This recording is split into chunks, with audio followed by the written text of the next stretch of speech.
Episode 5 এর শুরুতে আমাদের রম্বাকে দেখানো হয়, যিনি এখন কোথাও যাচ্ছিলেন, কিন্তু হঠাৎ করে তার সামনে অনেক উলফ মনস্টার এসে যায়, যারা তার উপর আক্রমণ করে দেয়। কিন্তু রম্বা নিজের পাওয়ার ব্যবহার করে তাদের সবাইকে শেষ করে দেন। এরপর এগিয়ে যাওয়ার সময় তিনি দেখেন সেখানে কিছু মানুষ মৃত অবস্থায় পড়ে আছে। তাদের মধ্যে একজন লেডি একটা বাচ্চাকে ধরে রেখেছেন, আর সেই বাচ্চাটা আর কেউ নয়, ইকে নিজেই। এরপর পরের দৃশ্যে আবার আমাদের অ্যারেনার দৃশ্য দেখানো হয়, যেখানে ইকে বাসিও টিমকে পুরোপুরিভাবে হারিয়ে দেয়। যা দেখে ডিমন লর্ড সেখানে আসেন এবং বাটুকে বলেন, তুমি হেরে গেছ। এখন তোমার কাছে দুটো চয়েস আছে, হয় নিজে মরে যাও, নয়তো আমি তোমাকে মেরে দেব। কিন্তু ঠিক তখনই বাসিও ডিমন লর্ডের ওপর পেছন থেকে আক্রমণ করায়। ডিমন লর্ড সেই তীরটা ধরে ফেলেন, কিন্তু তীরের ভেতরে একটা বোমা ফেটে যায় এবং সেখানে দেখতে দেখতে অনেক ধামাকা হতে শুরু করে। আমরা জানতে পারি এই সব কিছু করাচ্ছিল আর কেউ নয়, বরং বাটু, যে এখন নিজের পুরো স্কেলিটন আর্মির সাথে চলে আসে এবং বলে, আজ থেকে আমি ডিমন লর্ড। পরের দৃশ্যে আমরা দেখি বাসিওর স্কেলিটন আর্মি যত ডেমন আছে তাদের সবাইকে মারছে। এটা দেখে বাটিও বেশ খুশি হয়ে যায় এবং বলে, আজ থেকে এই দুনিয়া আমার। এটা শোনার পর বাটুর যত স্কেলিটন সঙ্গী আছে তারা আরও অনেক ডেমনকে একে একে মারতে শুরু করে। বাটু এখন ডিমন লর্ডকে বলে, আমার জানা আছে তুমি এই সিচুয়েশন দেখে বুঝতেই পারছ, ডিমন লর্ড আর্মি আমার হতে চলেছে খুব শীঘ্রই। এখনও দেরি হয়নি, তুমি আমাকে জয়েন করো। আমি তোমার 7th কর্পসের কমান্ড এখনকার মতোই তোমার হাতে থাকতে দেব। এটা শুনে ইকে বলে, এটা বেশ ভালো অফার, কিন্তু এমন অফার তুমি আমাকে দিতে পারবে না, কারণ তুমি কখনোই ডিমন লর্ড হতে পারবে না। এভাবে বলার পর ইকে তার সাথে লড়ার জন্য প্রস্তুত হয়ে যায়, যা দেখে বাটিও বলে, আমার মনে হয়েছিল তুমি স্মার্ট, কিন্তু তুমি বোকা। এভাবে বলার পর বাটিও নিজের পুরো আর্মি ইকের দিকে পাঠিয়ে দেয় এবং ইকেকে বলে, আজ তোমার খাতমা হবে।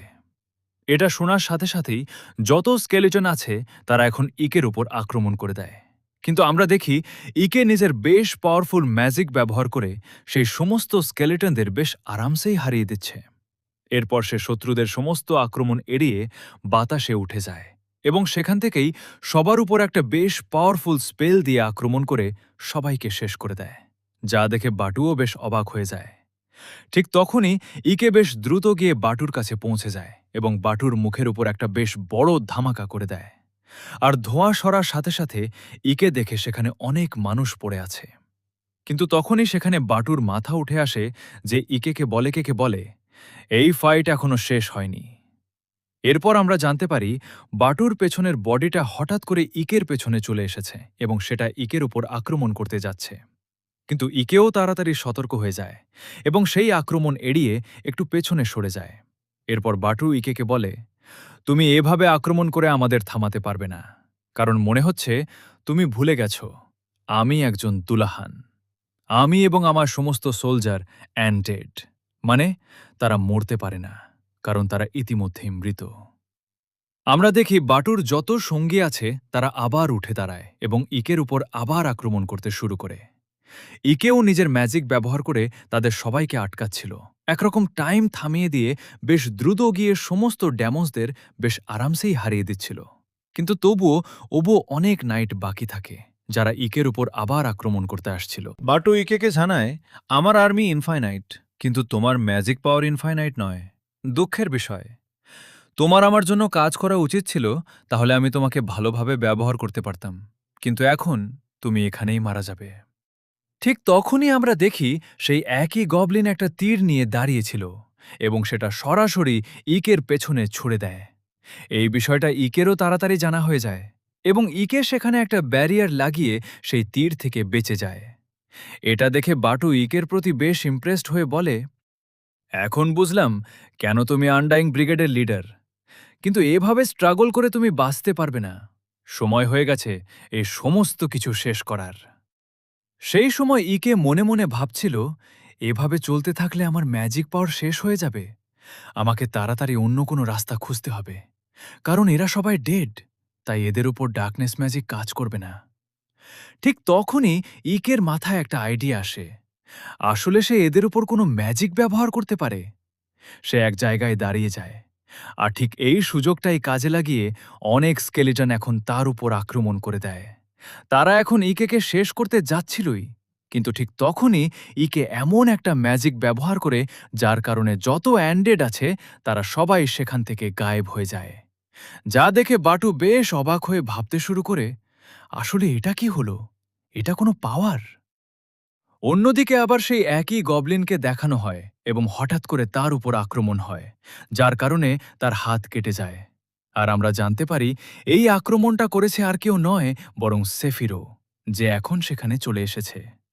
সেই সাথে আমরা জানতে পারি সেখানে লিলিথও নিজের বাকি সঙ্গীদের সাথে চলে এসেছে এবং তারা সবাই মিলে বাইরে যত ডেমন্স আছে তাদের মেরে রাস্তা ক্লিয়ার করছে। তারাও বাসিওর আর্মিকে হারাতে সাহায্য করছে। ঠিক তখনই সেফিরো ইকের কাছে এসে বলে, আমরা বাইরের ড্যামোসদের শেষ করে দিয়েছি। যা শুনে বাটুর রাগান্বিত হয়ে যায়। এটা দেখে ডিমন লর্ড সেখানে চলে আসেন এবং তাকে বলেন, রাগ করো না, সেফিরোর চিন্তা করো না, ইকে তোমার প্রতিপক্ষ। সেই সময় বাসিও ডিমন লর্ডকে এখনও জীবিত দেখে বেশ অবাক হয়ে যায়। এরপর ডিমন লর্ড তার সামনে এসে বলেন, আমি তোমাকে আরেকটা সুযোগ দিচ্ছি, ইকের সাথে ফাইট করো। তুমি জিতলে আমি প্রমিস করছি তোমাকে জীবিত ছেড়ে দেব। এটা শোনার পর ইকে সরাসরি সামনে এগিয়ে আসে বাসিওর সাথে লড়ার জন্য। তখন বাসিও লড়ার জন্য প্রস্তুত হয়ে যায় এবং বলে, ইকে বেশ দুর্বল, আমি তাকে এখানেই শেষ করে দেব। এরপর আমরা দেখি তাদের দুজনের মুখোমুখি লড়াই শুরু হয়ে যায়। দুজনেই বেশ পাওয়ারফুল। ইকে তার আক্রমণ থেকে বাঁচার জন্য একটা ব্যারিয়ার লাগায়, কিন্তু বাসিওর আক্রমণ এতটাই পাওয়ারফুল যে ইকের ব্যারিয়ারও ভেঙে যায়। বাসিও আবার আক্রমণ করতে শুরু করে এবং বলে, আমি তোমার চেয়ে বেশি শক্তিশালী, তুমি এখনই মারা যাবে। তুমি যদি কাউকে ঘৃণা করতে চাও তাহলে ডিমন লর্ডকে ঘৃণা করো। এভাবে বলার পর সে আবার ইকের উপর আক্রমণ করে, কিন্তু ঠিক তখনই ইকেও নিজের সেই আক্রমণ ব্যবহার করে, যেটা থেকে হলুদ আলো বেরোচ্ছিল। ইকের সেই আক্রমণটা বেশ পাওয়ারফুল ছিল। সেই আক্রমণটা গিয়ে বাটুর হাতেও লাগে, যার কারণে সে থেমে যায়। সেই সময় সেফিরো ইকের এই ম্যাজিক দেখে বলে, আমার জানাই ছিল এটা হোয়াইট ম্যাজিক। আসলে ইকে কখন থেকে এটা ব্যবহার করতে পারছে? সে দেখে এই সমস্ত কিছু ডেমন লর্ডও দেখছেন। সেফিরো ভাবতে শুরু করে, আসলে ডেমন লর্ড এত বেশি সারপ্রাইজড কেন হচ্ছেন না? এরপর আমরা দেখি বাসিও বেশ রাগান্বিত হয়ে যায় এবং আবার ইকের উপর আক্রমণ করার জন্য এগিয়ে আসে। এরপর পরের দৃশ্যে আমাদের পাস্টের দৃশ্য দেখানো হয়, যেখানে ইকে যখন বসেছিল তখন তার দাদা রমবার্গ সেখানে এসে তাকে জিজ্ঞেস করেন, তুমি কি করছো? এর উত্তরে ইকে বলে, কিছুই না। এটা শুনে তার দাদা বলেন, ঠিক আছে, যদি এমনটাই হয় তাহলে চলো তোমার ম্যাজিক্যাল স্টাডিজ শুরু করি। এরপর ইকে নিজের ম্যাজিক্যাল প্র্যাকটিস করতে শুরু করে এবং বেশ ভালো পারফর্মও করছিল। এরপর পরের দৃশ্যে তারা বাইরে আসে, যেখানে ইকে তার দাদাকে জিজ্ঞেস করে, এমন কোনো ম্যাজিক আছে যেটা ব্যবহার করে শুকিয়ে যাওয়া ফুলটাকে আবার জীবিত করা যায়? তখন রম্বার বলেন, হ্যাঁ, এই জিনিসটা হোয়াইট ম্যাজিক ব্যবহার করে করা যায়। এটা শুনে ইকে বলে, আমাকে হোয়াইট ম্যাজিক শেখাও। তখন রম্বার বলেন, না, তোমার একজন ডেমন হওয়া উচিত, তাই কার্সে স্টাডি করো, হোয়াইট ম্যাজিক নয়। কারণ ডেমনের জন্য হোয়াইট ম্যাজিক শেখা প্রায় ইম্পসিবল। কারণ হোয়াইট ম্যাজিক তোমার শক্তি তোমার হৃদয় থেকে বের করে, এমন একটা পিওর হৃদয় থেকে যা অন্যদের কথা ভাবে। আর ডেমনদের ভেতরে এই সমস্ত জিনিসের অভাব থাকে। কিন্তু তোমার কাছে একটা হিউম্যান হার্ট আছে। আর মনে দেখো, যাদের ডেমনিক পাওয়ার আছে তাদের সামনে হোয়াইট ম্যাজিক বেশ বিপজ্জনক। তাই তুমি হোয়াইট ম্যাজিক শিখলেও কাউকেই এটা জানতে দিও না। এরপর আবার প্রেজেন্টের দৃশ্য আসে, যেখানে ইকে বাসিওকে বলে, তোমার যে অ্যাম্বিশন ডিমন লর্ড হওয়ার সেটা বেশ বাজে। তুমি একজন অ্যান্ডেড হয়েও নিজের সমস্ত সঙ্গীদের স্যাক্রিফাইস করে দিয়েছ। তোমার কোনো কিছুরই বিন্দুমাত্র পরোয়া নেই, তাই না? তুমি নিজের সঙ্গীদের এবং নিজের মাস্টারকে নিজের অ্যাম্বিশনের জন্য স্যাক্রিফাইস করছো। ডেমনরা এমনটাই করে। কিন্তু এই কারণেই আমি তোমাকে কখনোই মাফসু করব না। এটা একদমই ভুল। যে দুনিয়ার রুলার নিজের সঙ্গীদের উপর প্রেশার দেয় বা তাদের পুরোপুরি কন্ট্রোল করতে চায়, সেটা একদমই ভুল। এই কথাটা ডেমন লর্ডও শুনছিলেন। সেই সময় বাসিও ইকে খেয়ে বলতে শুরু করে, আসলে তুমি আমার সাথে কি করবে? তুমি অনেক বকবক করছো। এটা শুনে ইকে তাকে বলে, তোমার মুখ বন্ধ করো, আজ তোমার খাতমা হতে চলেছে। এটা শুনে বাসিও বেশ রাগান্বিত হয়ে যায় এবং ইকের ওপর আক্রমণ করে।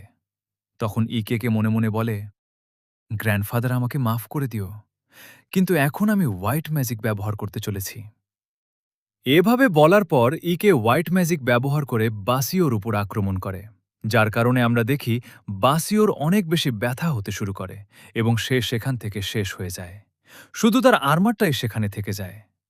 ঠিক তখনই সেখানে সেফিরও চলে আসে, যে ইকেকে বলে, এই স্পেলটা কি তুমি তোমার গ্র্যান্ডফাদারের কাছ থেকে শিখেছ? যার উত্তরে ইকে বলে, হ্যাঁ, তুমি এই সমস্ত কিছু ইতিমধ্যেই শুরু থেকে দেখে নিয়েছিলে যে এটা হতে চলেছে, তাই তুমি দলের বদলে আমাকে সাপোর্ট করার জন্য প্রস্তুত ছিলে। তখন সেফিরও বলে, হ্যাঁ, এখন তুমি জিতে গেছো, তাহলে এতে তো কোনো সমস্যা নেই, তাই না? ঠিক তখনই সেখানে ডিমন লর্ড চলে আসেন এবং বলেন, হ্যাঁ, একটা সমস্যা আছে। আর সেটা হলো, যেহেতু বাটু চলে গেছে, তাই থার্ড কর্পসকে লিড করার মতো কেউই বাকি নেই। তাই ইকে, আমি চাই থার্ড কর্পসের রেসপন্সিবিলিটি তুমি সামলাও। আমি তোমাকে থার্ড কর্পসের কমান্ডার বানাচ্ছি। এটা শুনে ইকেও বেশ অবাক হয়ে যায়। এরপর ডিমন লর্ড সেখান থেকে চলে যান এবং পরের দৃশ্যে আমরা দেখি লিলিথ এবং ইকের সাথে বাকি সবাই এখন সেখানে চলে আসে এবং তারা ইকের জয় সেলিব্রেট করছে। এরপর পরের দৃশ্যে আমরা সেফিরোকে দেখি, যে ডিমন লর্ডকে বলছিল ইকে আমাকে সার্ভ করে এবং তার কমান্ডার হিসেবে আমার কাছে অধিকার আছে ডিসাইড করার ইকে কোথায় যাবে। এটা শুনে ডিমন লর্ড বলেন, আমার মনে হয়েছিল তুমি খুশি হবে, কিন্তু তুমি তো রাগান্বিত। এমনিতে যদি এই একই লজিক দেখা যায়, তাহলে তুমিও আমাকে সার্ভ করো, এর মানে ইকেও আমাকে সার্ভ করে। যার উত্তরে সেফিরো বলে, কিন্তু তবুও ইকে আমার বিলং করে। যার উত্তরে ডিমন লর্ড বলেন, এই উত্তরটা আমরা ইকের কাছ থেকেই শুনব। ঠিক তখনই ইকেও সেখানে চলে আসে এবং ডিমন লর্ড তাকে বলেন, তোমার উত্তর কি? তুমি থার্ড কর্পস সামলাবে নাকি না? যার উত্তরে ইকে বলে, হ্যাঁ, আমি সামলাবো। এরপর পরের দৃশ্যে আমরা দেখি ইকে এবং সেফিরো এখন কোথাও যাচ্ছিল। ঠিক তখনই সেফিরো ইকেকে বলে, আসলে এখানে কি চলছে? তুমি ডিমন লর্ডকে বলে দিয়েছ তুমি একজন মানুষ। তিনি অবাক কেন হননি? আর তিনি এতটাই শান্ত কিভাবে ছিলেন? এরপর আবার একটু পাস্টের দৃশ্য দেখানো হয়, যেখানে ইকে ডিমন লর্ডকে নিজের উত্তর দিচ্ছিল। ইকে তাকে জানায়, যে মানুষরা আছে তারা নিজেদের নতুন টাউনের অভ্যস্ত হতে শুরু করেছে। প্রথম প্রথম তো আমার সঙ্গীরা, মানে যে ডেমন্সরা আছে, তারাও রাজি ছিল না মানুষদের সাথে থাকার জন্য, কিন্তু এখন তারাও মানুষদের সাথে অ্যাডাপ্ট করছে। আমাদের এখন শহরের দৃশ্য দেখানো হয়, যেখানে মানুষ এবং ডেমন্স একে অপরের সাহায্য করে বাঁচছে এবং অনেক বাচ্চাও ডেমন্সদের পছন্দ করতে করেছে।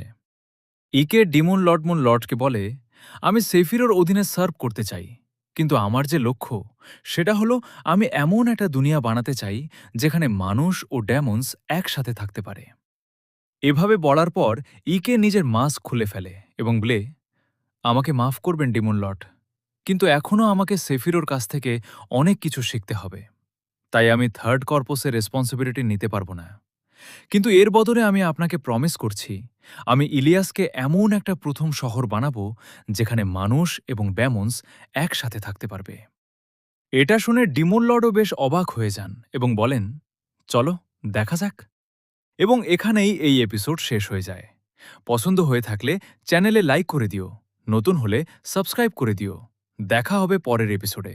তবে তার আগে পর্যন্ত বাই বাই।